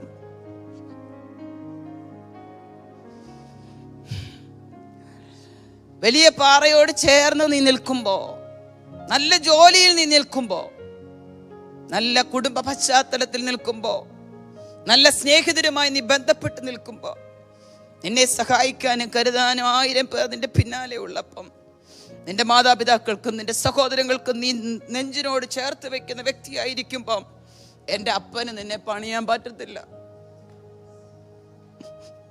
അപ്പൻ സേഫ് സോൺ ആദ്യം പൊട്ടിക്കും. നീ സേഫായിട്ട് നിൽക്കുന്ന ഏത് മേഖലയാണോ അവിടെ നിന്ന് നിന്നെ സെപ്പറേറ്റ് ചെയ്യും. സെപ്പറേറ്റ് ചെയ്ത് കഴിഞ്ഞേ പണി തുടങ്ങത്തുള്ളൂ. ഒരു ദൂത് ഞാൻ കൈമാറി മുന്നോട്ട് പോകട്ടെ. എവിടെയെങ്കിലൊക്കെ സേഫ് സോൺ തകർന്നു പോയിന്ന് ഒരു ചിന്ത നിങ്ങളുടെ അകത്തളത്തെ ഭരിക്കുന്നുണ്ടെങ്കിൽ, എവിടെയെങ്കിലൊക്കെ ഒറ്റപ്പെട്ടു പോയി എന്നൊരു വേദന നിങ്ങളുടെ അകത്തളത്തെ കീറി മുറിക്കുന്നുണ്ടെങ്കിൽ, സങ്കടം കേൾക്കാനും ചാരി നിൽക്കാനും ഉണ്ടായിരുന്നവർ പാതി വഴിയിൽ വിട്ടിട്ട് പോയി എന്നൊരു തോന്നൽ നിങ്ങളുടെ അകത്തളത്തെ ഭരിക്കുന്നുണ്ടെങ്കിൽ ഭാരപ്പെടരുത്. ഉടമസ്ഥൻ പണി തുടങ്ങിക്കഴിഞ്ഞു. ഉടമസ്ഥൻ പണിയുന്നത് എന്തിനാണെന്നറിയോ? തനിക്ക് ഉപയോഗമുള്ള മാനപാത്രമാക്കി തീർക്കാനാണ്. നീ അതുവരെ കിടന്നത് പാറമടയോട് ചേർന്ന് സേഫ് സോണിലാതിരുന്നത്. നിന്നെ തകർക്കാൻ ആർക്കും പറ്റത്തില്ല. ഭൂമിയുടെ ഉള്ളിലേക്ക് അതിൻ്റെ ഡെപ്ത്, അവിടെ നിന്ന് നിന്നെ അടർത്തി മാറ്റാൻ പറ്റത്തില്ല. പക്ഷെ നിന്നെ പൊട്ടിച്ച് സെപ്പറേറ്റ് ചെയ്തെങ്കിൽ, നിന്റെ സേഫ് സോൺ തകർത്തെങ്കിൽ, നിന്റെ സെക്യൂറായി നിന്ന നിന്റെ മേഖലകളെ സ്വർഗം പൊളിച്ചെങ്കിൽ, എൻ്റെ പ്രിയ സഹോദരിമാരെ, നിങ്ങളെ തകർക്കാനല്ല, എൻ്റെ അപ്പന് പണിയാനാ. ഇന്ന് പകലത് വിശ്വസിക്കുന്ന ദൈവമക്കൾ ദൈവത്തെ ഒന്ന് മഹത്വപ്പെടുത്തിയാട്ട്. എൻ്റെ സ്വർഗം ചിലരെ ഇതിൻ്റെ നടുവിൽ പണിതുകൊണ്ടിരിക്കുകയാ. എൻ്റെ സ്വർഗം ഇതിൻ്റെ നടുവിൽ ചിലരെ പുറത്തു കൊണ്ടുവരുവാൻ, മാനപാത്രമാക്കി മാറ്റുവാൻ.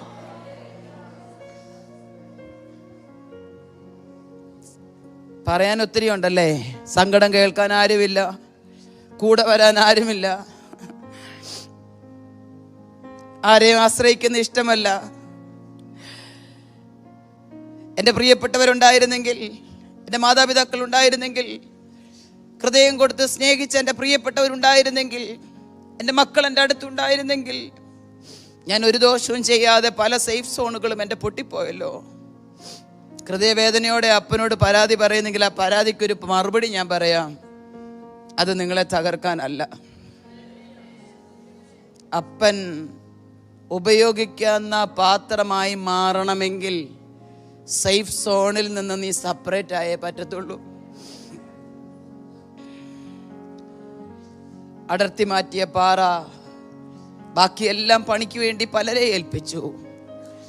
എന്നാൽ ഈ വലിയ പാറയുടെ കോർണർ ഷാർപ്പൻ്റ് എല്ലാം എൻ്റെ അപ്പൻ തട്ടിക്കളഞ്ഞിട്ട് ഒരു ശില്പിയെ അത് ഏൽപ്പിക്കുക. അതികഠിനമായ വേദനയോടെ ഞാൻ ഈ മീറ്റിങ്ങിന് വേണ്ടി പ്രാർത്ഥിച്ചപ്പം എൻ്റെ പ്രാണപ്രിയൻ എന്നോട് പറഞ്ഞ ദൂത ഞാൻ നിങ്ങളോട് പറയുന്നേ. നല്ല ജോലിയിൽ നിന്ന് പെട്ടെന്ന് നിനക്ക് വിരമിക്കേണ്ടി വന്നെങ്കിൽ, നല്ല കുടുംബത്തിൽ നിന്ന് പെട്ടെന്ന് നീ സെപ്പറേറ്റ് ആകേണ്ടി വന്നെങ്കിൽ, ഏറ്റവും കൂടുതൽ നീ ഡിപ്പെൻഡ് ചെയ്തുകൊണ്ടിരുന്ന വ്യക്തി നിന്നിൽ നിന്ന് അകന്നു പോയെങ്കിൽ, ആരെയും ആശ്രയിക്കാതെ തൻ്റെ ഇടത്തോടെ തല ഉയർത്തി ഞാൻ മരണം വരെ ജീവിക്കുമെന്നുള്ള കോൺഫിഡൻസിനെ തകർത്തെറിഞ്ഞുകൊണ്ട് നിന്റെ സേഫ് സോണുകൾ തകർന്നെങ്കിൽ, പ്രിയമുള്ളവരെ ഭാരപ്പെടണ്ട. എൻ്റെ പ്രാണപ്രിയൻ പണി തുടങ്ങിക്കഴിഞ്ഞു. ചുമ്മാ പണിയുമല്ല, ഉടമസ്ഥന് പ്രയോജനവും ഉപയോഗവുമുള്ള മാനപാത്രമാക്കാൻ. നോക്കിയേ, ഷാർപ്പൻ്റെ എല്ലാം തട്ടിക്കളഞ്ഞിട്ട് ഒരു ശില്പിയെ അത് ഏൽപ്പിക്കുകയാണ്. അദ്ദേഹം വന്നിട്ട് ഇത് ഷേപ്പ്ലെസ് ആയതുകൊണ്ട് ആടിക്കൊണ്ടിരിക്കും എന്നുള്ളത് കൊണ്ട് ആദ്യം അതിനെ കൊണ്ടൊന്ന് ഉറപ്പിക്കും. ഞാൻ പറഞ്ഞു മനസ്സിലായോ? ചെറിയ ചെറിയ കല്ല് ചീളുകളൊക്കെ എടുത്ത് വെച്ച് ഉറച്ചു നീ നിന്നാൽ നിന്നെ പണിയാൻ പറ്റത്തുള്ളൂ. ക്രിസ്തുവാകുന്ന പാറമേൽ നിന്റെ അടിസ്ഥാനം ഉറപ്പിച്ചാൽ, ക്രിസ്തുവാകുന്ന പാറമേൽ നിന്റെ അടിസ്ഥാനം ഉറപ്പിച്ചാൽ, ചാഞ്ഞ മതിലും ആടുന്ന വേലിയും പോലെയല്ല, എൻ്റെ പ്രാണപ്രിയനാകുന്ന പാറമേലാണ് നീ അടിസ്ഥാനം ഇട്ടിരിക്കുന്നതെങ്കിൽ, വായിൽ പുതിയ പാട്ട് തന്ന് ഗമനത്തെ സ്ഥിരമാക്കി പാറമേൽ നിന്റെ നരിയാണികളെ ഉറപ്പിച്ച ക്രിസ്തു എന്ന പാറമേലാണ് നീ അടിസ്ഥാനം ഇട്ടിരിക്കുന്നതെങ്കിൽ, അവൻ നിന്നെ ഉറപ്പിക്കും. ഉറപ്പിച്ചിട്ട് പണി തുടങ്ങും. എന്തിനാ ഉറപ്പിച്ചിട്ട് പണി തുടങ്ങുന്നേ? എന്തിനാ ഉറപ്പിച്ചിട്ട് പണി തുടങ്ങുന്നേ? യെസ്, ഏത് പ്രതിസന്ധിയുടെ നടുവിലും, ഏത് വേദനയുടെ നടുവിലും നീ ആടിപ്പോകാതിരിക്കാൻ, ഏത് കഷ്ടതയുടെ നടുവിലും നീ ഇല്ലാതെയായി പോകാതിരിപ്പാൻ, ഏത് പ്രതിസന്ധികളിലും നീ ഒന്നുമില്ലാത്തവരായി പോകാതിരിപ്പാൻ എൻ്റെ അപ്പൻ നിന്നെ ഉറപ്പിക്കും. ഇന്ന് ക്രിസ്തു എന്ന പാറമേൽ ഉറപ്പുണ്ട് എനിക്ക്. അവനാണ് എന്നെ ഉറപ്പിച്ചിരിക്കുന്നതെന്ന് തൻ്റെ ഇടമുള്ള സഹോദരിമാർ, ദൈവമക്കൾ, എൻ്റെ പ്രാണപ്രിയനെ സ്തുതിച്ചാണ്.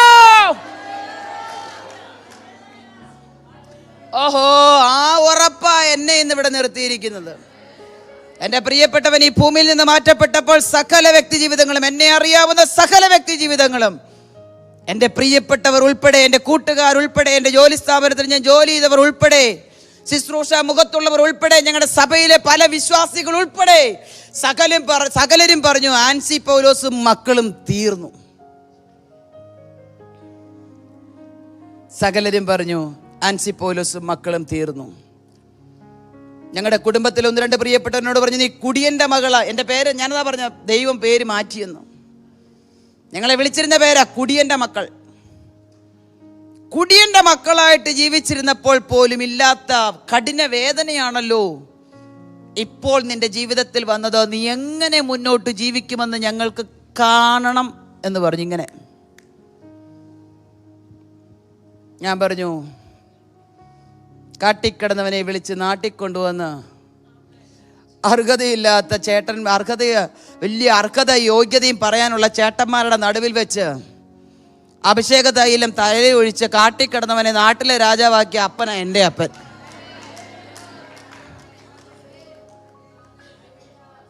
പ്രയാസമല്ലേ? സേഫ് സോണുകൾ പൊളിയുന്നത് എപ്പോഴും പ്രയാസമാണ് പ്രിയമുള്ളവരെ. ദൈവം ഒരുത്തനെ ഉപയോഗിക്കാൻ ആഗ്രഹിച്ചാൽ ആദ്യം തകർക്കുന്നത് അവൻ്റെ സേഫ് സോണാണ്. കർത്താവിന്റെ ദാസി, ചില സേഫ് സോണുകൾ പൊളിഞ്ഞതിൻ്റെ പിന്നിൽ നീനെ പുറത്തു കൊണ്ടുവരാനാ. ഉള്ളറയിൽ ഒതുക്കിക്കളയാൻ വാതുകെട്ടിയ പൈശാചിക മണ്ഡലങ്ങളെ മുഴുവനും തകർത്തെറിഞ്ഞുകൊണ്ട് നമ്മളെ പുറത്തു കൊണ്ടുവരുവാൻ ദൈവത്തിന്റെ പദ്ധതി ഉണ്ടെങ്കിൽ നമ്മുടെ സേഫ് സോണുകൾ തകർത്തിരിക്കും. മനസ്സിലാവുന്നുണ്ടോ ഞാൻ നിങ്ങളോട് പറയുന്നത്? ഞാൻ ഏറ്റവും കൂടുതൽ ഡിപ്പെൻഡ് ചെയ്തിരുന്ന എൻ്റെ പിതാവിലായിരുന്നു. അദ്ദേഹം 2015 ഈ ഭൂമി വിട്ടുപോയി. പിന്നെ ഭർത്താവിൽ, അദ്ദേഹം 2018 ഈ ഭൂമി വിട്ടുപോയി. പിന്നെ എനിക്ക് സങ്കടം കേൾക്കാനോ സങ്കടം പറയാനോ ഒന്ന് കരയാനോ ഏതെങ്കിലും വിഷമം പറയാനോ ഈ ലോകത്തിൽ ആരുമില്ലെന്നായി. ആൺമക്കളില്ല എന്നുള്ളതിൻ്റെ പേരിലും ഭർത്താവ് മരിച്ചുപോയി എന്നുള്ളതിൻ്റെ പേരിലും ഭർത്താവിൻ്റെ അടക്കം കഴിഞ്ഞ് 2ാമത്തെ ദിവസം ഭർത്താവിൻ്റെ വീട്ടുകാരും പുറത്താക്കി. അവർ പറഞ്ഞ ഒരു വാചകം, ഇവിടെ നിൽക്കും തോറും നിങ്ങൾ എനിക്കൊരു ബാധ്യതയാണ്. ബാധ്യത, ശരിക്കും ഒരു ബാധ്യതയാണ്. 2 പെൺമക്കളും, ഹയർ സ്റ്റഡി ഫസ്റ്റ് ഇയർ പഠിക്കുന്ന 2 പെൺമക്കളും, ജോലിയൊന്നുമില്ലാതെ സകലത് റിസൈൻ ചെയ്ത് കർത്താവിന് നാമത്തിന് വേണ്ടി ഇറങ്ങിത്തിരിച്ച് എന്നെയും പോറ്റാൻ ബാധ്യതയാണ്. ഞാനൊരു ബാധ്യതയാണ്. പലപ്പോഴും പലരുടെ അതരത്തിൽ നിന്ന് ഈ വാക്ക് നിങ്ങൾ കേട്ട് ഹൃദയം മുറിഞ്ഞിട്ടുണ്ടാവും അല്ലേ? നിങ്ങൾ അകമഴിഞ്ഞ് പ്രാർത്ഥിച്ചിട്ടില്ലേ, ഞാൻ ആർക്കും ഒരു ബാധ്യതയാവരുതെന്ന്? ഇവിടെ ഇരിക്കുന്ന പലരെയും പരിശുദ്ധാത്മ വിവേചിക്കുക കേട്ടോ. സഹോദരിമാരായതുകൊണ്ട് ഞാൻ എൻ്റെ വേദനയുടെ ആഴം നിങ്ങൾക്ക് മനസ്സിലാക്കാൻ പറ്റും. ബാധ്യത എന്ന് പറഞ്ഞ് കരയണ്ട കേട്ടോ. എൻ്റെ അപ്പന് നമ്മളൊരു ബാധ്യതയല്ല. എൻ്റെ അപ്പന് നമ്മളൊരു ബാധ്യതയല്ല. തെളിവ്, നരച്ചാലും ഒന്ന് ഉറക്കെ പറഞ്ഞേ, നരയ്ക്കുവോളം ചുമക്കാം. നീ വാർദ്ധക്യത്തിലും ഫലം കായ്ച്ചുകൊണ്ടിരിക്കും. നീ പച്ച പിടിച്ചും പുഷ്ടി പ്രാപിച്ചും ഇരിക്കും. ഇതൊക്കെ അകത്തളത്തിലേക്ക് ഒന്ന് ഏറ്റെടുക്കണം കേട്ടോ. ബാധ്യതയാന്ന് പറയുന്നവരോട് തിരിഞ്ഞു നിന്ന് പറയണം, ബാധ്യത ആർക്ക് ബാധ്യത? നിനക്ക് ബാധ്യതയാണ്, നീ പോ. എന്നെ 2 കൈ നീട്ടി സ്വീകരിക്കുന്ന എൻ്റെ അപ്പനുണ്ട്. ഭർത്താവിന്റെ വീട്ടുകാർ അടക്കം കഴിഞ്ഞ് 2ാമത്തെ ദിവസം എന്നോട് പറഞ്ഞു, ഇതൊരു ബാധ്യതയാ ചേച്ചി, എത്രയും പെട്ടെന്ന് പോകാനുള്ള വഴി നോക്കിക്കൊള്ളാൻ പറഞ്ഞു. എൻ്റെ പ്രിയപ്പെട്ടവൻ്റെ പേർക്ക് 50 സെന്റ് സ്ഥലം ഹൈ റേഞ്ചിലെ ഏലക്കയും കുരുമുളകും കാപ്പിക്കുരുവും ഒക്കെ ഉള്ളത് എഴുതി കൊടുത്തിട്ടുണ്ടായിരുന്നു. വീട് അനിയനും ഈ പ്രോപ്പർട്ടി എൻ്റെ ഹസ്ബൻഡിനും വേണ്ടി. എപ്പോഴാണ് നിങ്ങൾ ഈ വീട് വിട്ട് പോകുന്നതെന്ന് ചോദിച്ചപ്പോൾ ഞാൻ ചോദിച്ചു, അയന്ന മോനെ നീ അങ്ങനെ ചോദിച്ചേ? ആ വീട്ടിലെ മൂത്തത് അദ്ദേഹം, ഈ വീട്ടിലെ മൂത്തത് ഞാൻ. അന്നേരം എന്നോട് പറഞ്ഞ മറുപടിയാ, ചേച്ചി ഇവിടെ നിൽക്കുന്നവർ നിങ്ങളും ഈ പിള്ളേരും എനിക്ക് ബാധ്യതയാ. ഒരക്ഷരം പോലും മിണ്ടാതെ, ഭക്ഷണം കഴിക്കാൻ പോലും മനസ്സില്ലാതെ, പിതാവിൻ്റെ വേർപാട് സഹിക്കവയ്യാതെ അൺകോൺഷ്യസായി മക്കൾ വീണപ്പോൾ പെട്ടെന്ന് ഹോസ്പിറ്റലിൽ കൊണ്ടുപോയി. ഹോസ്പിറ്റലുകാർ കുഞ്ഞുങ്ങളുടെ മെൻ്റലി പ്രോബ്ലംസ് ഒന്നും വരാതിരിക്കാൻ വേണ്ടി സെഡേഷൻ ഇഞ്ചക്ഷൻ കൊടുത്തു. ഫ്യൂണറലൊന്നും അവർ കണ്ടിട്ട് പോലുമില്ല. ബോധം സുബോധത്തിലേക്ക് ശരിക്കും അവർ വന്നിട്ടില്ല. സെമി കോൺഷ്യസ് മൈൻഡിൽ കിടക്കുന്ന മക്കളാ, ഫുൾ കോൺഷ്യസ് ആയിട്ടില്ല. ആ പിള്ളേരെയും കൊണ്ട് എപ്പോഴാണ് ഇവിടുന്ന് പോകുന്നതെന്ന് ചോദിച്ചപ്പം വാടക വീട്ടിൽ ആശ്രയമില്ലാതെ ഛത്തീസ്ഗഡിലെ വേലയ്ക്ക് വേണ്ടി കിട്ടുന്ന സാലറിയുടെ നല്ലൊരു ശതമാനം കൊടുത്ത് ചെറിയ വാടകയ്ക്ക് ഒന്ന് അമർത്തി തള്ളിയാൽ തുറന്നു പോകുന്ന കഥകുള്ള വീട്ടിൽ ജിഷ എന്ന് പറഞ്ഞ പെൺകുട്ടിയെ കൊന്നുകളഞ്ഞ സമയമാ. എനിക്ക് ഭയമായിരുന്നു പോകാൻ.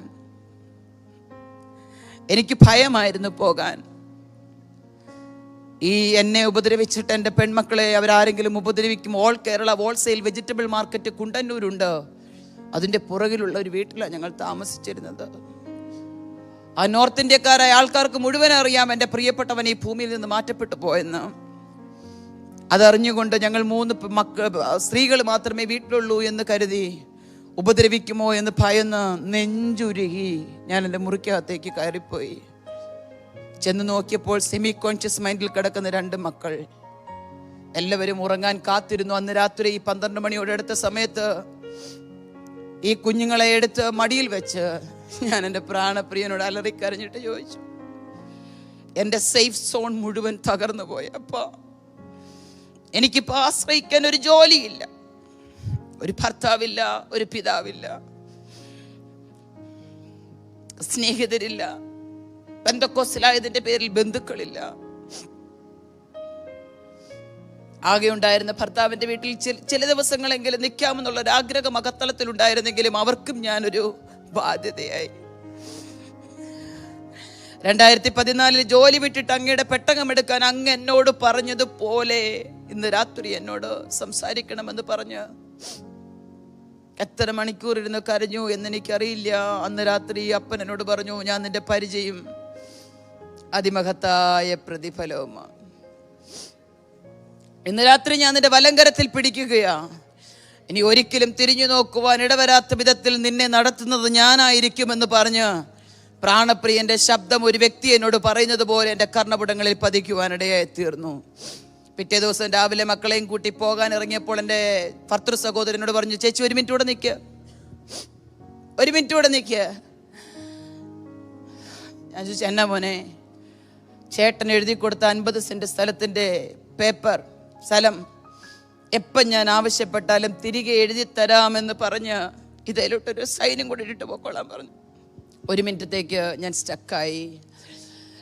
പെട്ടെന്ന് എൻ്റെ മക്കൾ 2 പേരും എൻ്റെ അടുത്ത് വന്നിട്ട് എൻ്റെ തോളിൽ 2 പേരും 2 സൈഡിൽ പിടിച്ചിട്ട് പറഞ്ഞു, മമ്മി, ഉലകത്തിൽ നമുക്കൊരപ്പനില്ലെന്നേ ഉള്ളൂ, പക്ഷെ ഉയരത്തിൽ എനിക്കൊരു പപ്പയുണ്ട്. ഉയരത്തിലെ പപ്പ രാജാവാ, ഉയരത്തിലെ പപ്പ കിങ്ങാ, ഞാൻ പ്രിൻസസ്സാ. എൻ്റെ ഉയരത്തിലെ അപ്പായ്ക്കുള്ളതെല്ലാം എനിക്കുള്ളതാ. ഉലകത്തിലെ അപ്പൻ്റെ ഒന്നും നമുക്ക് വേണ്ട, പക്ഷെ ഉയരത്തിലെ അപ്പൻ നമുക്ക് കരുതിയിട്ടുണ്ടെന്ന് പറഞ്ഞ് ഒപ്പിട്ട് കൊടുത്തേക്കാൻ പറഞ്ഞ് ഞങ്ങൾ 3 പേരും ഒപ്പിട്ട് കൊടുത്ത് അന്നാ പടിയിറങ്ങിയതാ. ദൈവമക്കളെ, ചില സേഫ് സോണുകൾ തകർക്കുന്നതിൻ്റെ പിന്നിൽ ദൈവത്തിനൊരു പദ്ധതിയുണ്ട്.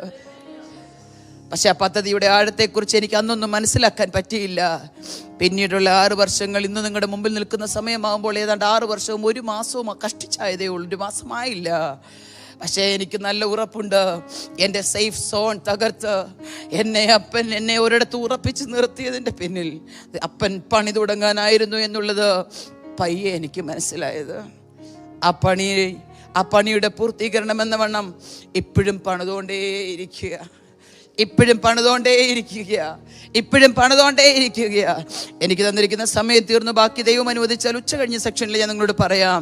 നമുക്കൊരു മിനിറ്റ് കണ്ണുകളൊന്ന് അടയ്ക്കാം, ഒന്ന് ഹൃദയം നുറുങ്ങി ഒന്ന് കർത്താവിൻ്റെ സന്നിധിയിൽ ഒന്ന് പറഞ്ഞേ, കർത്താവേ, ഞാൻ ഒറ്റപ്പെട്ടതിൻ്റെ പിന്നിൽ, ഞാൻ ഒറ്റയ്ക്കായതിൻ്റെ പിന്നിൽ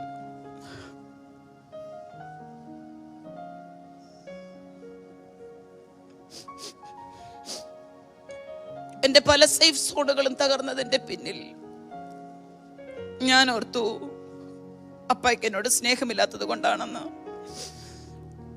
ഞാൻ ഓർത്തു അപ്പായ്ക്ക് എന്നോട് കരുതലില്ലാത്തത് കൊണ്ടാണെന്ന്. ഒന്ന് ഹൃദയം നുറുങ്ങി അപ്പയോടൊന്ന് പറയാമോ? എൻ്റെ എല്ലാ കാര്യങ്ങളും നടത്തി തന്ന എൻ്റെ പ്രിയപ്പെട്ടവൻ പെട്ടെന്ന് എന്നെ വിട്ടു പോയത്.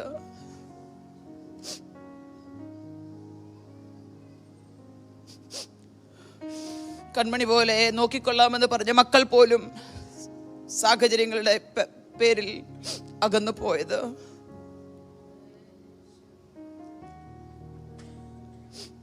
എൻ്റെ എല്ലാറ്റിനും എല്ലാമായിരുന്നു എൻ്റെ പ്രിയപ്പെട്ടവർ എന്നെ വിട്ടുപോയത്. ഞാൻ ഓർത്തു എൻ്റെ അപ്പയ്ക്ക് എന്നോട് സ്നേഹമില്ലാത്തത് കൊണ്ടാണെന്നാ. പക്ഷെ ഈ പകൽ എനിക്ക് മനസ്സിലായി, എൻ്റെ അപ്പയ്ക്ക് എന്നോട് സ്നേഹമില്ലാത്തത് കൊണ്ടല്ല, എൻ്റെ അപ്പ ഉടമസ്ഥന് പ്രയോജനമുള്ള മാനപാത്രമാക്കി എന്നെ മാറ്റാനാണെന്ന് ഇന്ന് പകൽ എനിക്ക് മനസ്സിലായി. പ്രാണപ്രിയനോട് സംസാരിക്കാമോ? ഹൃദയം തുറന്നൊന്ന് സംസാരിക്കാമോ? ഒന്ന് കണ്ണീരോടെ കർത്താവിന്റെ അടുക്കലൊന്ന് ചെല്ലാമോ? ഒറ്റപ്പെട്ടു പോയപ്പോൾ പറഞ്ഞു പോയ പിറുപിറുക്കലിന്റെ വാക്കുകൾ, സേഫ് സോൺ തകർന്നു പോയപ്പോൾ എവിടെയൊക്കെയോ ആരെയൊക്കെയോ കുറ്റപ്പെടുത്തി സംസാരിച്ച വാക്കുകൾ, യേശോപ്പനുമായി പോലും പിണങ്ങി മാറിയിരുന്ന സാഹചര്യങ്ങൾ, പ്രാർത്ഥിക്കാതെ ആരാധനാലയത്തിൽ പോകാതെ എൻ്റെ പ്രാണപ്രിയൻ എന്നെ പണിയാനാണെന്നുള്ള കാര്യം മനസ്സിലാക്കാൻ കഴിയാതെ എവിടെയൊക്കെയോ നീറിപ്പുകഞ്ഞ ഇപ്പോഴും നെരിപ്പോട് പോലെ എൻ്റെ ഹൃദയത്തിനകത്ത് നീറുന്ന വിഷയങ്ങൾ. അപ്പായേ, അങ്ങനെ പണിയാനാണെന്ന് ഇന്ന് പകൽ എനിക്ക് മനസ്സിലായി. അങ്ങനെ പണിതുകൊണ്ടിരിക്കുകയാണെന്ന് എനിക്ക് മനസ്സിലായി. അങ്ങയ്ക്ക് പ്രയോജനമുള്ള നല്ല വേലയ്ക്കൊക്കെയും ഉതകുന്ന ഒരു മാനപാത്രമാക്കാനാണെന്ന് ഞാൻ മനസ്സിലാക്കുന്നു. അതിനായി ഞാൻ എന്നെ തന്നെ സമർപ്പിക്കുന്നു എന്ന് ഹൃദയം തുറന്നൊന്ന് പ്രാർത്ഥിക്കാമോ? ഞങ്ങളുടെ കർത്താവേ, ഞങ്ങളുടെ അപ്പായേ, അങ്ങയുടെ സന്നിധിയിൽ തലമണക്കിയിരിക്കുന്ന ഈ മുഴുവൻ പ്രേരെയും പ്രാണപ്രിയന്റെ കരത്തിൽ ഏൽപ്പിക്കുന്നു. എൻ്റെ സേഫ് സോണുകൾ തകർത്തത്, ഉളിയും ചുറ്റികയും കൊണ്ട് എൻ്റെ ഷാർപ്പൻറ്റുകൾ പൊട്ടിച്ചു കളഞ്ഞത്, ഞാൻ എന്ന പാത്രത്തിന് ഷേപ്പ് വരുത്തിയത്, അങ്ങയുടെ പണിയായിരുന്നു നിന്ന് പകൽക്കാലം ഞാൻ ഒരിക്കൽ കൂടെ മനസ്സിലാക്കുന്നു. ആ പണി ഇവിടെ ഇരിക്കുന്ന എൻ്റെ മക്കളിലൂടെ എൻ്റെ സ്വർഗം വീണ്ടും ചെയ്തുകൊണ്ടിരിക്കുകയാണെന്നുള്ള ഉത്തമ ബോധ്യം ഈ പകൽ അവരുടെ അകത്തളങ്ങളെ ഭരിക്കട്ടെ. എൻ്റെ പ്രാണപ്രിയനോട് ഒരു പടിയും കൂടെ സ്നേഹത്തിൽ വർദ്ധിക്കുവാൻ, അപ്പാ എന്നെ പണിയണമേ എന്ന് പറഞ്ഞ് ഒന്നും കൂടെ സമർപ്പിക്കുവാൻ ഈ ദിവസം അവരുടെ ജീവിതത്തിൽ ഒരു അസാധാരണ ധൈര്യം പകരുന്ന, ബലം പകരുന്ന, ശക്തി പകരുന്ന ദിവസമാക്കി മാറുവാൻ സ്വർഗം സഹായിക്കണമെന്ന് പ്രാർത്ഥിക്കുന്നു. അങ്ങയുടെ സ്നേഹത്തിന്റെ ആഴത്തിൽ ഇവരെല്ലാവരെയും സ്വർഗം മൂടി മറയ്ക്കണം. പ്രാർത്ഥന കേട്ടതിന് നന്ദി.